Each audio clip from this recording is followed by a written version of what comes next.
Today, we're looking back at the 2020 Santiago E-Prix. This is Triple Crown Racing. Let's get into it.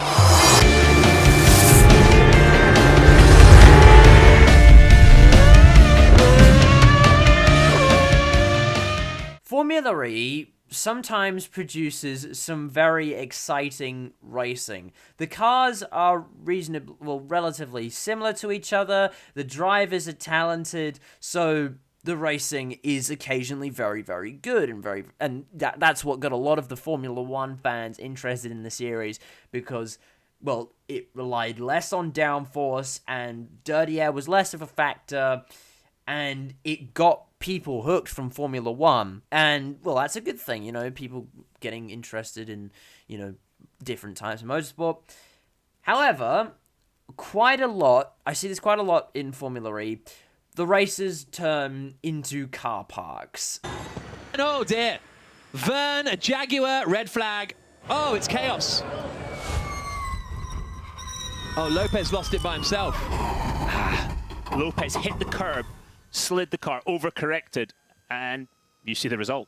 Or the races are just incredibly boring because you can't pass anywhere on the track, and if somebody does try to pass, it just turns into a car park, and there's lots of crunching and braking of cars and spinning each other out.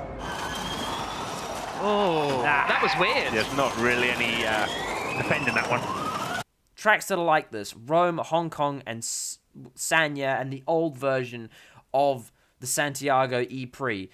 These tracks, they have tight chicanes. Everywhere on the track is just tight. You can barely fit 2 cars wide in most sections of the track, and the races were just awful. They were either boring or there were ginormous pile-ups, and, you know, the passes were dirty. They were just horrible.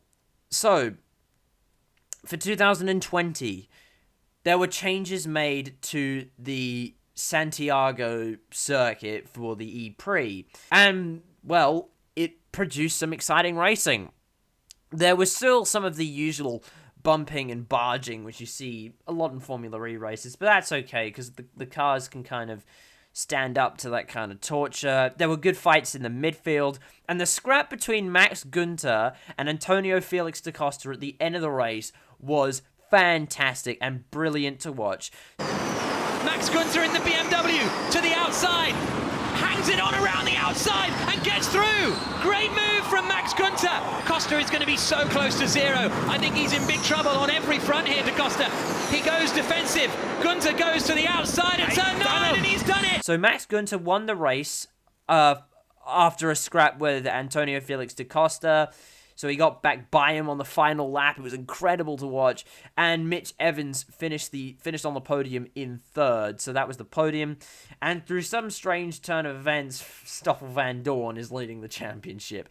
Who would have thought in a million years that Stoffel Van Dorn would be leading a championship? Obviously, as I mentioned before, there were changes made to the Santiago track, and it made the racing much better. It was wider and therefore more raceable. And I think tracks like Hong Kong, Rome, and Sanya should all get the Santiago treatment.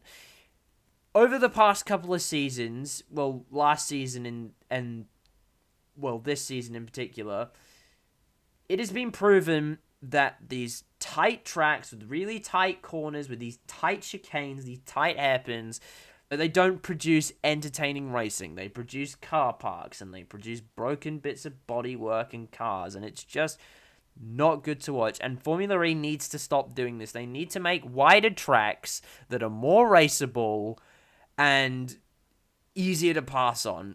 Well, when I say easy to pass on, not impossible to pass on, like some of these tracks. It might even be time for Formula E to start going to actual race tracks. I know this exists in Forza, I'm not sure if it exists in real life, but the short version of Sebring Raceway I think would be really cool for a Formula E race. Maybe go to some other short configurations of tracks. I think that would be great. And that's going to do it for me. Leave any of your thoughts in the comments below. Follow the TCR Instagram for all the latest and greatest motorsport news. I'm also trying to be more active on Twitter, so it's at RacingTriple for the TCR Twitter. Or if you just want to follow me personally, I'm at Mackenzie Musing. Link to those in the description too. We need some new blood on the Discord server, so if you aren't already a part of that, link in the description as well. My goal for 2020 is reaching 200 subscribers by the end of the year. Something very special planned if that happens. This was a bit more of an impromptu video today, so my script was mainly just dot points, and I pretty much just said whatever came to mind. So let me know what you thought of that video style. That was something a bit different, a bit experimental.